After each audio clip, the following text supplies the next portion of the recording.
So for this, I have to recite what Negan says to Rick in this finale. So basically, Negan has Rick's group on his knees, and he's surrounded by 100 of these guys with guns. There's no chance that they're going to weasel their way out of this situation. And he says to him, he says, "You see, Rick, whatever you do, no matter what, you don't mess with the New World Order. The New World Order is this, and it's really very simple. So even if you're stupid, which you very well may be, you can understand it. You ready? Here it goes. Pay attention. Give me your shit, or I will kill you. Today was career day. We invested a lot so that you would know who I am and what I can do. You work for me now. You have shit, you give it to me. That's your job. Now I know that is a mighty big nasty pill to swallow, but swallow it you certainly will. You ruled the roost. You built something. You thought you were safe. I get it. But the word is out now. You are not safe. Not even close. In fact, you are pegged. More pegged if you don't do what I want. And what I want is half your shit. And if that's too much, you can make, find, steal more, and it will even out sooner or later. This is your way of life now. The more you fight back, the harder it will be. So if someone knocks at your door, you let us in. We own that door. You try to stop us, and we will knock it down. You understand? So this is Negan's message to Rick. So what can we take from this? Now, were we to put on our conspiracy theorist hat for a second here, it wouldn't be very hard to draw parallels between what Negan is saying and how that's analogous to the global Pax Americana situation as it is today. I got an idea.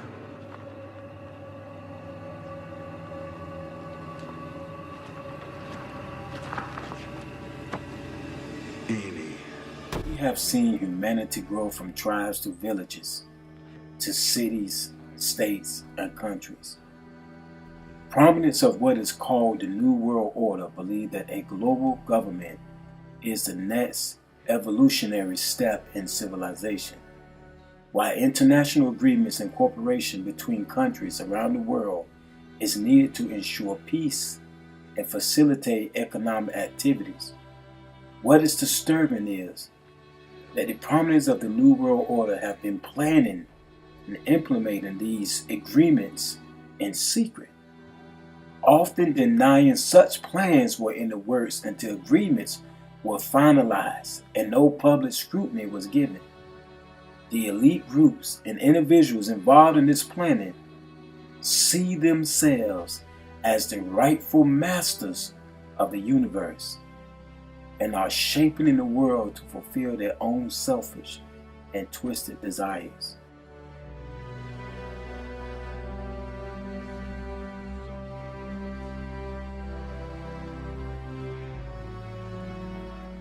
Leadership circles throughout history have known how to control large populations of people through various means, many of which are underhanded and ruthless.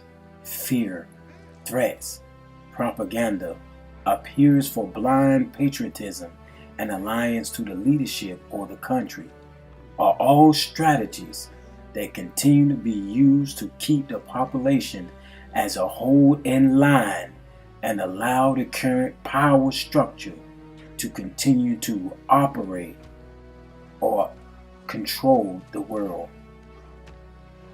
In Walking Dead, we see these strategies.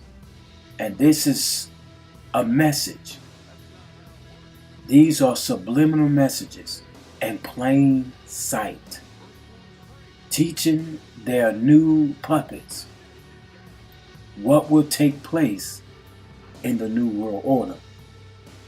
And as always, fear, threats will be the prominent tool that they use to cause the world, as the Bible said in Revelation 13, to follow the beast and receive its mark. Welcome to The Walking Dead Chronicles, Part 8. Like you're trying to speak, but you just took a hell of a hit. Yeah.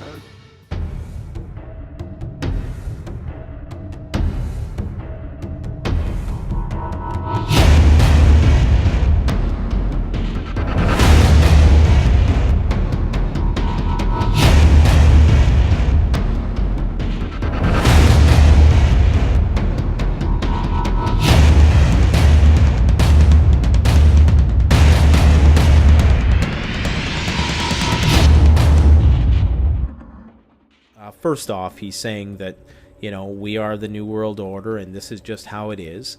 And so that's analogous to the fact that basically Rick's group is an outcast in a greater system, in a greater global system. Now, obviously, Negan is probably, his reach is only regional in scope, so probably not even statewide, although we don't necessarily know yet. So it's pretty clear that Negan is the tyrannical ruler of the post-apocalypse in this region anyways, and Rick's group is kind of like a mosquito that he has to swat away, kind of like the terrorists. I'm going to get more into that after.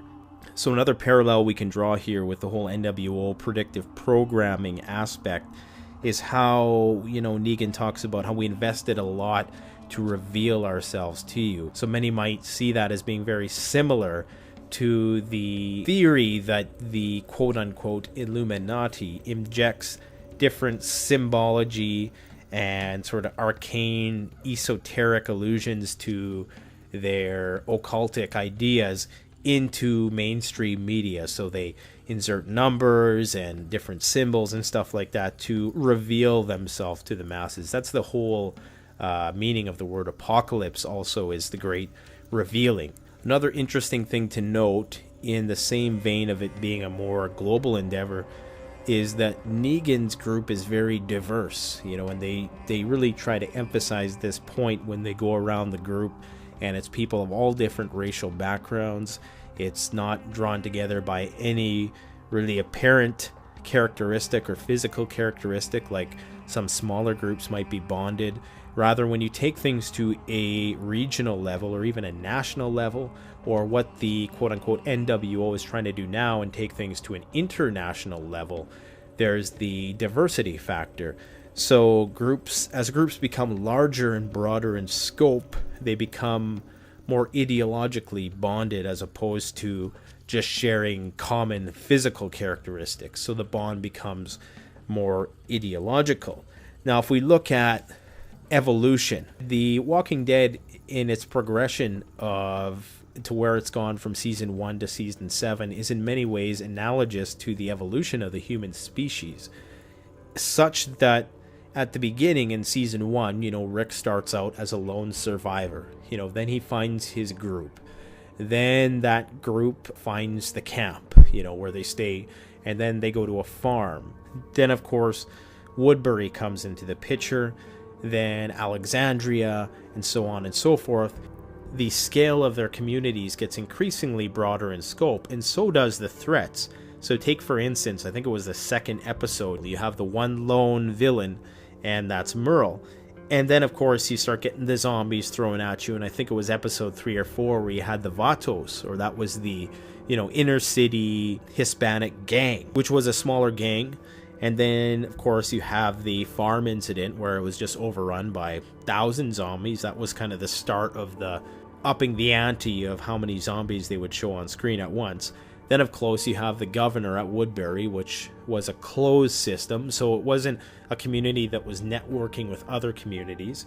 Then, of course, you get to the level of psychopathy with Terminus, and you go broader and broader in scope to Alexandria, and now we're on the regional level with Negan, the Hilltop, the Kingdom, Alexandria, these different communities who formed a sort of regional trading system, with, of course, Negan's group being the primary bullies or extortionists at the top of that pyramid. Based on this trajectory, you'd predict that at some point, a few seasons down the road, we're going to see things unfolding on a state-by-state or perhaps even national scope. I mean, they haven't really talked about the global question yet. You haven't seen the military, nobody claiming to be the government yet. So it's going to be interesting to see how that plays into all this. But I find that quite fascinating because it's showing the development of how you progress from a system based on anarchy to one that's based on tyranny. So what starts off as one man bugging out in the zombie apocalypse, eventually you get to this point where we are today, where you have regional groups that are forming trade systems, you have tyrannical regional rulers that are starting to assert their power over people and extort money and resources from people. So it predicts how it would play out if there ever was a global grid down situation. And I think it's for the most part entirely accurate. If you had a total collapse of government, especially in some fashion, or if there was some civil war and, basically the two sides obliterated one another, what would be left would be a temporary anarchic wasteland with pockets of communal rule of law enforced. And progressively, it would probably amount to some form of tyranny, and then that tyranny would likely be overthrown, and in the place of it, perhaps something more democratic or republican would emerge, if you will. So I find that that's one phenomenal takeaway from all of this, is how the reconstruction of society would progress. Now, there's the obvious issue here of Negan extorting Rick's group now, because he says to Rick blatantly throughout his speech that, you're worth more to me alive than you are dead. Now, if I was a conspiracy theorist, I'd probably draw parallels to government here, because basically Negan is saying is that you're going to give us half your shit, and you're just going to find a way to deal with it. Now, if you look at income tax and all those things, and I don't want to get political here, I'm just saying that this is one of the analogies that you inevitably must draw from this scenario, is that in order for those people to survive and not go to jail, they have to pay a tax of sorts. And that's exactly what Negan is doing. He's taxing the people. And if you don't pay that tax, you go to jail or you're punished. There really is no difference between that and the way our current system of government works. Maybe it's not exactly half, it's not exorbitant as Negan is pushing here, but it's still quite severe. He makes a very interesting point, and this is a point that you should heed, because all the people who are romancing the militaristic aspect of preparedness yet don't know how to garden, this is exactly where those people are going to drift towards. Now, I do not doubt the importance of security. The importance of security cannot be disputed. However, when a person makes that 90% of their preparedness strategy is running and gunning, then you can bet your bottom dollar that when it comes down to the wire, they're going to be a part of this tyrannical power block, because they don't know how to garden, they don't know how to cultivate resources, they don't know how to produce things, they just know how to bully people and take their money. And what better example of that is the totalitarian concentration of power in a regional authority. And Negan says, I don't want to be out there weeding and growing crops and all this stuff. That's your job. And so I think this is another takeaway, is that this is going to be a reality in an SHTF situation of a longer scale. Or if there is some other illegitimate government, quote unquote, that comes to power and forces people to do things to support the effort or support, whatever sort of propaganda strewn figure they throw up there. This has a very distinct possibility of happening, as sensationalist as the show is right now. And as implausible as the whole zombie pandemic plotline might be, there's a lot of truths to be extracted from this episode in particular. And that's strongly exemplified in this season 6 finale of The Walking Dead, where the New World Order is starting to emerge, or Negan's New World Order, if you will. And he says something interesting. He says to Rick, isn't it amazing when you realize that you just don't know shit? And, when he said that, I really felt that as a viewer, having followed Rick's group, them being the almighty protagonists, they're always one step ahead of the competition. They're always the top dog in any battle. They always get the upper hand. And here they are in this situation where they're totally outmanned. They're totally outgunned, and there is absolutely no way they can get out of this situation. There's a message in this. The American people think that they are a democracy, still a democracy, when in truth, this nation is under the control of the powers that be, the elites that work for the whore of Revelation 17 to bring this world into a form of mental and physical slavery. And we think we're free. We think we are a nation that's free under God. when this nation has been infiltrated by devils. The seed of enemies from foreign countries control the very ones that we look to protect us. And what you see here in The Walking Dead is, in this point, Egan is telling Rick, oh yeah, you rule like a king, but I have taken that kingly power from you, and you now work for me. That is only a type of what's going to take place in the New World Order, because the Bible said, whosoever don't receive the mark of the beast can't buy or sell.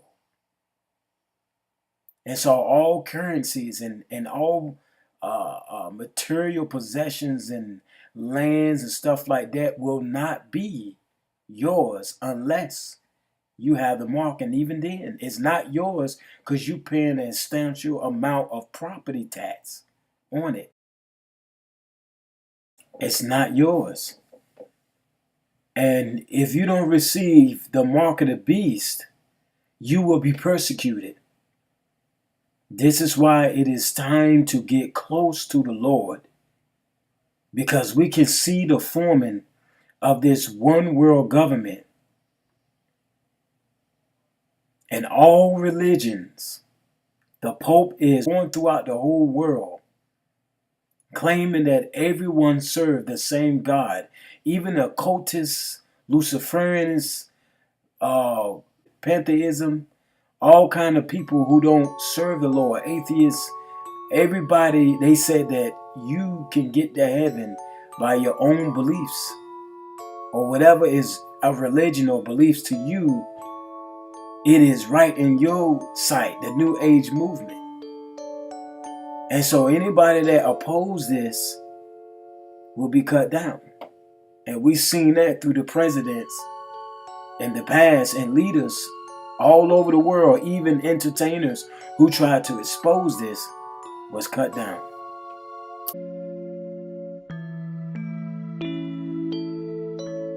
We have before us the opportunity to forge for ourselves and for future generations a new world order, a world where the rule of law, not the law of the jungle, governs the conduct of nations. When we are successful, and we will be, we have a real chance at this new world order, an order in which a credible United Nations can use its peacekeeping role to fulfill the promise and vision of the UN's founders. It is a big idea, a new world order, a world in which there is the very real prospect of a new world order. After 1989, President Bush said, and it's a phrase that I often use myself, that we needed a new world order. There is a chance for the President of the United States to use this disaster to carry out what his father, a phrase his father used, I think, only once, and hasn't been used since, and that is a new world order. So that the problem of the Bush presidency will be the emergence of a new international order. Within the next 4 years, we will see the emergence of a new international order. The beginning of a new international order. The pieces are in flux. Soon they will settle again. Before they do, let us reorder this world around us. I think his task will be to develop an overall strategy for America in this period when really a new world order can be created. It's a great opportunity. It isn't just a crisis. It's about the future of Europe and a new world order. There's a need for a new world order, but it has different characteristics in different parts of the world. But today, with Asia already outproducing Europe, India and China are clearly becoming part of our new order. We are now facing a common challenge. And the challenge is how to build a world order for the first time in history on a global basis. So, in conclusion, ladies and gentlemen, a new world is emerging.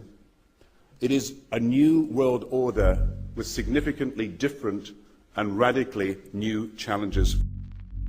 the affirmative task we have now is to actually create a new world order.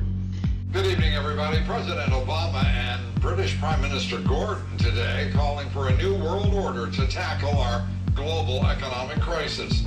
And the president outlined his vision of a new world order in which the U.S. would participate fully. We've got to give them a stake in creating the kind of world order that I think all of us would like to see. So I see a world order in the future with a multipolar world order. I think a new world order is emerging, and with it the foundations of a new and progressive era of international cooperation. But in a globalized economy, we are going to have to take global responsibilities, and there is going to have to be some semblance of global governance. Never before has a new world order had to be assembled from so many different perceptions, or on so global a scale. Nor has any previous order had to combine the attributes of the historic balance of power system with global democratic opinion and the exploding technology of the contemporary period. And I strongly believe India will be a central actor in the new world order. There also exists an extraordinary opportunity to form for the first time in history a truly global society. 2009 is also the first year of global governance, with the establishment of the G20 in the middle of the financial crisis. The climate conference in Copenhagen is another step towards the global management of our planet. New World Order is the headline in the Globe and Mail in Canada. Is this global governance at last? Is it one world, the central bankers in charge? But aren't we all just living and dying for what the central banks do? Of course we are. We are absolutely slaves to central banks.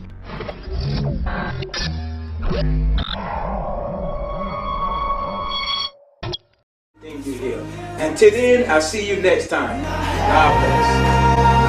From you. Don't ever see it, 'cause I know, 'cause I'm not.